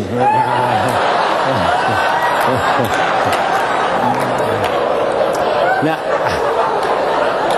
come on, get your act together. Come on. If you keep laughing like that, I'll tell you a joke. And then my wife will come in. And she says, you can go 24 hours without telling the same joke twice. This is my biography called Living on the Edge. If you're not living on the edge, you're taking up too much room. And this will show you my wife when she was 16. Oh my goodness, what a doll. What a doll. I was gobsmacked when I first saw her. Then after I had my first kiss, I didn't wash my face for 2 weeks. And she married this grubby bricklayer. I tell her now, she understood potential. But that tells you how I did at warts and all. It was a horrible part of my life, some of it. And by the way, most of this stuff now is all sold. You have to pay for it, and we will fly it in and I'll pay the freight, because to get a book from Australia will cost you probably as much, if not twice as much, as the cost of the book. So if you pay for it, we'll have it flown in here and you'll be able to pick it up from here. Now, this is a limited edition, and please, again, don't spend money you can't afford. This is a book that's numbered. It's my biography with our family crest on it. It's numbered, it's signed, it's dated. We have 3 DVDs that show many of the interviews and debates I've had over the years, right from the beginning right up to 70 years of age. So you'll see I had a little bit more hair and so on, and a little bit more outrageous than what I am now, if that's possible. And there's a CD of some radio programs that I did. About 8 years ago, I became very ill. I got this aneurysm in my brain. It's bigger than a golf ball. And I was staggering around the place, and it looked like that if there's the slightest problem with it, I'm curtains, I'm finished. And I wasn't very well at all. And Rabina came to me and she said, Peter, God may take you home. I said, well, he's in charge. If he wants to give me an early minute, that's all right. I've never argued with God's will, and I won't do it now, but I think there's more to be done. She said, well, if God calls you home, all the formulas you've created, how to handle your economics, how to negotiate a deal, how to handle banks, how to have supreme confidence for every occasion, how to develop an idea, how to use your imagination in a new field of behavioural science that you created, how to evaluate your strengths and weaknesses, and just all of these multitude of formulas you've done. She said, I want you to put them in sequence. I want you to put it in such a way that once our grandchildren reach 18, that they will understand it very easily, because I don't believe anyone in the world has done the research that you've done and then put it into practice and been successful with it. Will you do that and try and get it done before God takes you home? I said, sweetie, I'm running out of gas. I don't think I'll be able to do it. Well, I did finish it, and then I got well. I would never have tackled it otherwise. And then we did a program called Destiny of the Third Millennium, and put it in a program. We launched it here in the United States. And we did about 17,000 of them, and I checked up today, we have 194 left in the entire world. And this is the program here. It's called Destiny of the Third Millennium. It is the most comprehensive success program in the entire world. We're in London, and 400 of these went in one church in 25 minutes. If you get this, you don't need any of the other books except maybe the biography. And everything I've learned in my lifetime is in there. And if you ever have a business problem you cannot handle, then if you've got this, you contact us. We put our research team on it, and within 72 hours, we get back to you with an answer to that problem. We've never been stumped yet, but I guess sooner or later we're going to be. But if you're interested, but again, we've got a limited number. There will not be any left after I finish this trip by the end of the month. If you're interested in that, that may be good for you. Pick this up. So now what I'm going to do is just open it very quickly for questions. And by the way, all of these have to be flown in. If you have a question, go to a microphone, and we'll handle it very quickly for you. To stimulate your questions, maybe I'll just say one thing. Would you like me to show you how I negotiate a deal? Yes. Okay. Let me suggest one. One that I did, the best price I could get worldwide for a product was $25 each. I needed 1 million of them. That meant $25 million. Every dollar I could save on it, I was saving $1 million. Now there's a pastor here in this city, or in Dallas, called Dr. Wolkson, asked me one day, point blank, he said, "Peter, how do you make money?" I've never been confronted with it quite like that. I said, "You make money by negotiation." Now, the best I could get for this was $25 worldwide. My wife said, "Sweetheart, you're going to have to accept it." I said, "I'm not going to accept it." She said, "Well, that's the best you can get." I said, I'm still looking. She said, "Well, what price do you expect to get?" I said, "About $8. She said, "You're never going to get that." I said, "Sweetheart, write that on the wall of the kitchen, because it might be something you have to eat later." I got it for $7.86. Let me give you another instance. We had to have a job done on our country property, which is a beautiful estate. The best price I could get was $100,000 by someone who was in the area, and I knew they would do a good job. I waited 2 days. I phoned them up. I said, "Charlie, I got your quote." He said, "Did I get the job?" I said, "Do you want the job?" He said, "Well, of course I do." I said, "Well, how would you feel, Charlie, if in 2 weeks' time I shopped around and I got it for $90,000?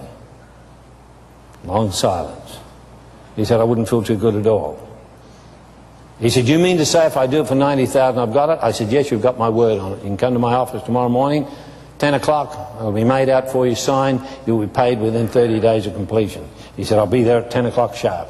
He came at 10 o'clock sharp. We gave him cookies and coffee and so on, and I had the contract made out on the desk, already signed. All he had to do was countersign it, and it was his, irrevocable. But I had $80,000 covering the rest of the desk in small denominational bills. Screwed up a little bit. He's drinking his coffee and he's looking at that 80 grand sitting there. He said, "What in the world is all that money doing for?" I said, "Well, on the other side, that's your contract. You can grab it and go as soon as you like."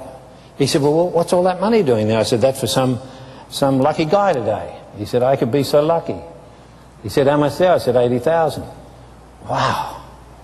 I said, "Well, you can have it if you want it. There's a plastic bag there. You can put it in and take it home with you, if you want to do it for $80,000. I said, "But the other contract's there. You can sign it, and you got that too." What do you think he did?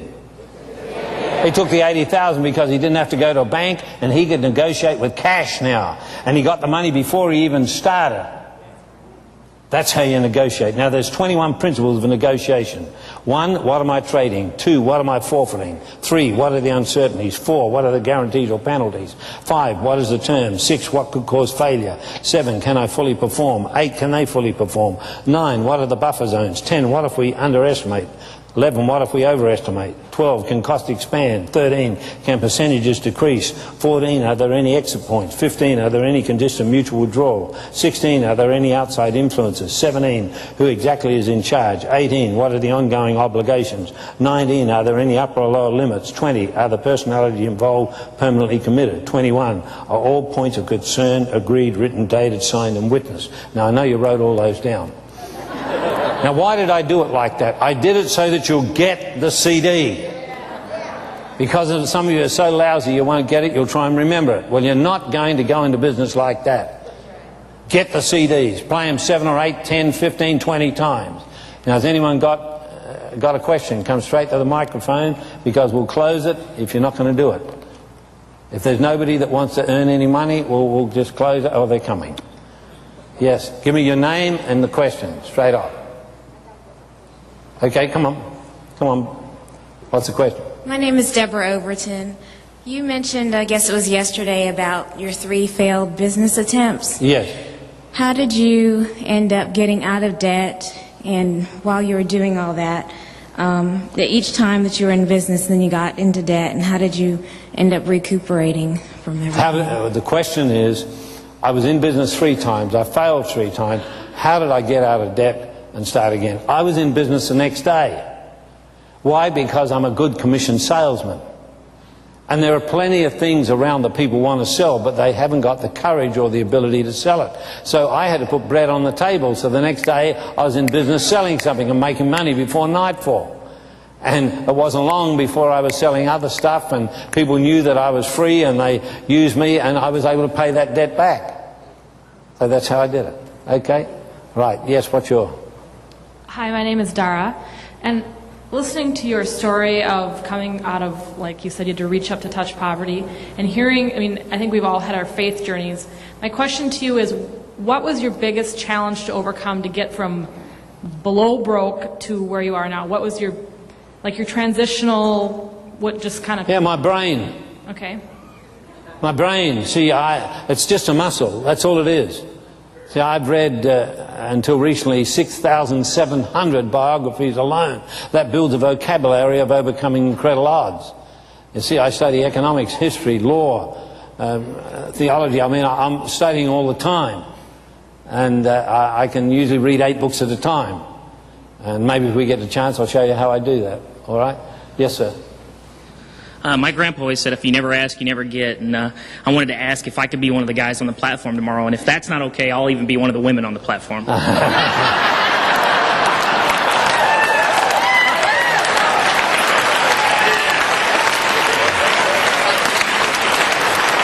first of all, there's no cross-dressing in this church. You'll just have to stand up with the rest of them, I'm sorry. Okay. Yes, sir. Yes, my name is Raul. My question is, I know that you are under a no-debt theory. Yes. At any point in time, do you ever choose, do you think there's a possibility to use other people's money? That what? To use other people's money to Not for make the last money? 30 years. Under no circumstances, No. you don't believe so? No, we don't need it. We've got plenty of our own. Yes.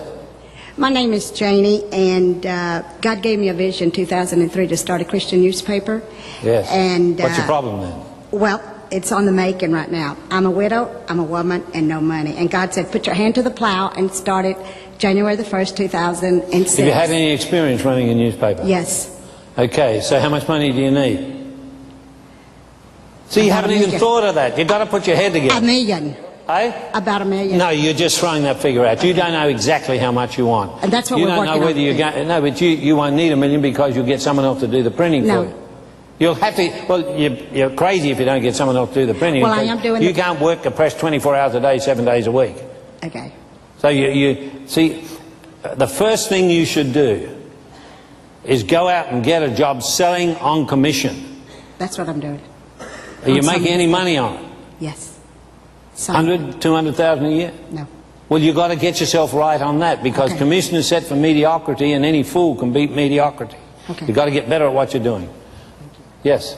Hi, my name is Sherry. My question is, after reading your autobiography, the thing I saw in it is every time you started a business, it just seemed like it wasn't something you chose. You did it to make commission, to make money, and then you started Yeah. a business from it.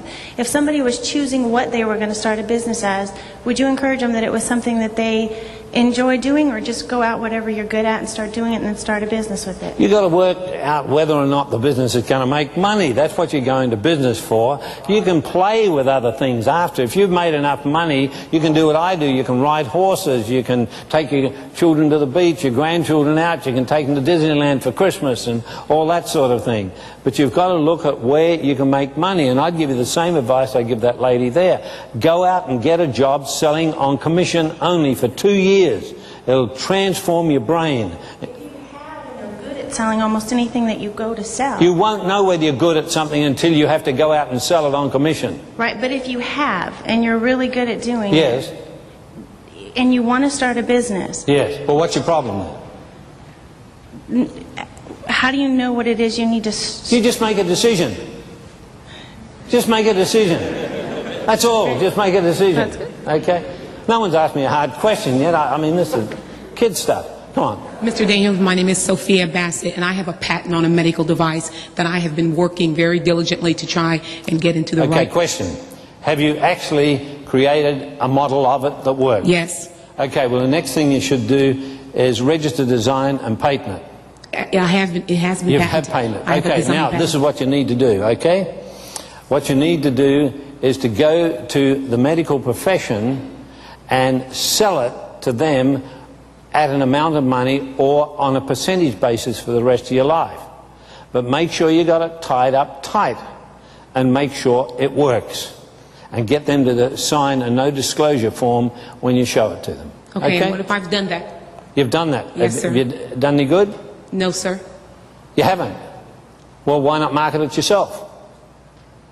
Capital, Oh, capital's not a problem. How much money do you need to market it? $400,000. How much? $400,000. $400,000. Well, would you like to have $400,000 without having to pay any interest and never have to pay it back? Absolutely. Okay, well, this is what you do. You find 10 people that have got $40,000. You choose people that have got brains, not people that have just been left money. Okay, and you form a limited liability company and you sell out 40% of the company to them. You've got to do a business plan. I'll show you how to do that later. Do a business plan and show what blue sky there is and what opportunities there are. And you sell out 40% of the corporation for $400,000. Now, you pick people that are smart. Then you get those 10 people and you put them on your board of directors. Now, what have you got? You've got the $400,000 and you've got a board of directors, and they're going to push you to make sure it gets done. They're going to get on the phone and call people they know and say, you better get onto this because this works, and so on and so forth. Now, what have you got? You've got $400,000, you've got a board of directors that are pushing you like crazy, and when it starts to make a lot of money, you sell out another 9% to them for $1 million. Because it's worth a lot more now than what it was then. So now you've made $1,400,000. You still have 51% control, so you're totally in control. Amen. Thank you. Yes.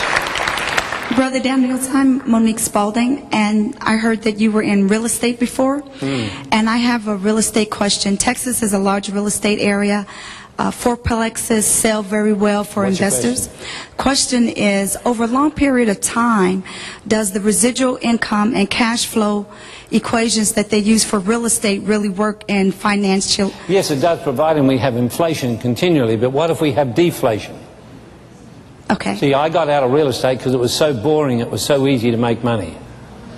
I mean, it just was so boring. There's no challenge there. The answer is yes, provided we have inflation. But if we have deflation, then you're going to have a problem. If we have implosion, which we could have within the next 15 years, you're going to pay $500,000 for a property, and all you're going to get back for it is $80,000. Thank you, sir. Okay, yes. What's your question? My name's Tom. I was in private practice of law, then I went into private banking. You're in law? I was in law. I was in law. Let's see if I still remember. the law of contract, offer and acceptance, form and consideration, contractual capacity of party, legality of consent, and reality of object. Am I right? Very good. Very good. Good. One thing I learned being an attorney is there's so many hours in the day, so I figured out that I don't want to be in a position where it requires me in order to have the business. The second thing that I figured out by private banking, I asked one of my clients, how did you get to where you were? He told me the same thing that you told us yesterday. The first 4 bankruptcies were really tough. So I think it's a matter of going after risk. With respect, you're doing it the wrong way. Okay? You want good advice? Sure. Okay, well, you're a lawyer? I'm a lawyer, I'm an accountant, yes. Commercial law? I'm actually a tax attorney. Okay, you need to get really sharp on commercial law. Then there's at least 20 or 30 corporations here represented tonight, I bet. You offer to do all their law for them free of charge as long as they give you 5% of their annual turnover or annual profits. That way, you've got 30 or 40 companies that you're getting 5% of their annual profits. What more do you want? I agree. I think that's fantastic. I have one more question, though, on that. Along those lines. Finally 3 times. The question is, I've had a lot of people, members, come to me and ask me questions. It seems that they all want to go into business, but they don't know what businesses they want to go into. Keep away from them. They're very flaky people. What? They're very flaky people. What advice would you give to them to find a business? Go home. Leave me alone. Get your act together. Yes. How is it that kids can make money, like... Beg pardon? How can kids make money without, like, How can kids make money? Yeah. Well, you want me... How old are you? 13. 13. Well, my 16-year-old grandson is earning $800 a day in his spare time. But he goes surfing 3 days a week. He owns his own truck freehold. He's got a lot of assets that he made all himself. Now, our 10-year-old granddaughter saw the tsunami problem. She was so shocked with it. She went and got her money, and she went to a craft shop and bought a lot of stuff. And then 2 weeks later, her eldest brother was doing wakeboarding competition. He's very athletic. And she went there with 1,000 of people there, and she took all her stuff in plastic bags, and she walked around the whole thing, and she sold the whole lot out and made so much money that she said, well, now, there's so much money here, there's more than I anticipated, so I'll give half of it to the tsunami, and I'll give half of it to the bushfires in Australia. And she was 10 years of age. If you think you can or you can't, you're right. Okay? Is that the end of the question? Boy, that was easy. No one wants to go into business and make money today without any money down or anything like that. Oh, here's someone who's got a question. This is the last question. You spoke about the possibility of keeping the world free as far as the market, going down to South America. What would be the 5 most profitable businesses to go down there and build, so to speak? Well, selling is always the best business because somebody always wants something sold. The people that make the most money in any major corporation are the salespeople. Let me give you a little illustration of what happened in one corporation. There was a salesman that was a bit different, and a new sales manager came in, and the sales manager told him to do things. And he just ignored the sales manager, and the sales manager chased after him. He said, I told you to do such and such. He said, oh, go take a bath, and walked out. He went to the manager and said, you know that salesman Smith told me just to take a bath when I told him to do something. He said, well, we can't have that. That's insubordination. So he took it to one of the directors, and they said, look, I won't have people in this corporation talking to the managers like that. And so he mentioned the boardroom, and the chairman of the board said, well, let me have a look at his sales record. And he looked at his sales record and grabbed a towel. They said, where are you going? He said, I'm going for a bath. Nothing happens until somebody sells something. So you get involved in the selling profession in the whole 5 areas and you'll make a fortune. Okay? Thank you. Oh, one more. All right.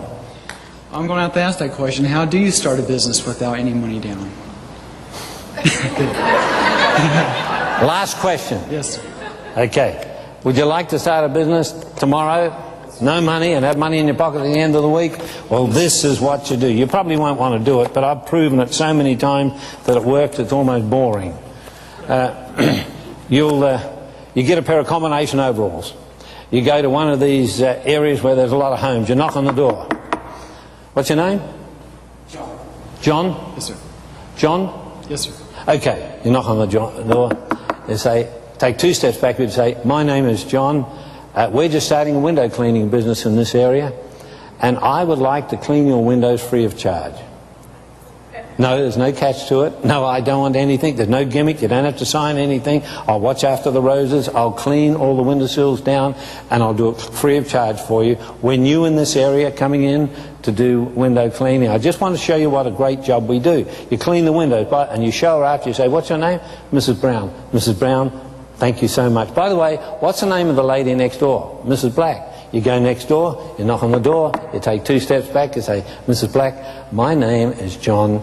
We are doing window cleaning in this area called John's Window Cleaning Service. We're new in this area. I would like to clean your windows free of charge, no cost at all. No, I've already done Mrs. Brown. She's very happy and nothing to sign. I'll look after all the plants. I don't need to come inside. I'll clean your window. You clean it. She's happy. You say, by the way, the other side of Mrs. Brown, what's her name? Mrs. White. So you go and you knock on the door, you take 2 steps back, you've got your nice white overalls on. You say, Mrs. White, my name's John. I'm from John's Window Cleaning Service. We're just opening in this area. And just to show you what sort of a job we do, I want to do yours free of charge. I've already done it for Mrs. Black and Mrs. Brown. They're very happy, and I'll look after all the plants here. I'll shift the pots just here. I'll clean all the sills down for you, and I'll do a great job. No, I don't want a cup of tea or a cup of coffee. I just want to show you what we do. You bring her out, and she likes it. What have you done? You've invoked Luke 6:38. Given it shall be given unto you, good measure, pressed down, shaken together, as you're given out to others, so it'll be given unto you. Then you go to every house on the street and you knock on the door. You take 2 steps back, you say, my name is John. I'm John's Window Cleaning Service. We're new in the area. We've already done the houses for Mrs. Brown, Mrs. White, and Mrs. Black. They're very happy with what we do. Would you like me to clean your windows for $40? Or $50? Or whatever it is. I did this in Queensland. The next day, one of the teenagers went out and he came in with something like $150 that night of what he'd earned that day. It's not hard to start a business, but you want to start at this level. You start at the bottom and you learn. And you can also do it with car detailing. I call a man in and sometimes I have to wait 2 weeks for him to come. He cleans my wife's car and my car for $100 a lot. I mean, he does a fabulous job. He's gone in 2.5 hours. He does about 5 lots each day. That's $500 a day. His outgoings would be less than $50. Is that easy? Okay, I'm going to turn it back to Pastor. I'm going outside. If you want anything, please be respectful, make a line or something. And if anyone wants this, we will make sure you get it. I will pay the freight and have it flown in for you, because the freight is about $100 each just to take them in. And if Paul wouldn't mind taking this stuff back, and tomorrow night you bring your seatbelts. May God expand your life until your destiny is fulfilled. God bless you.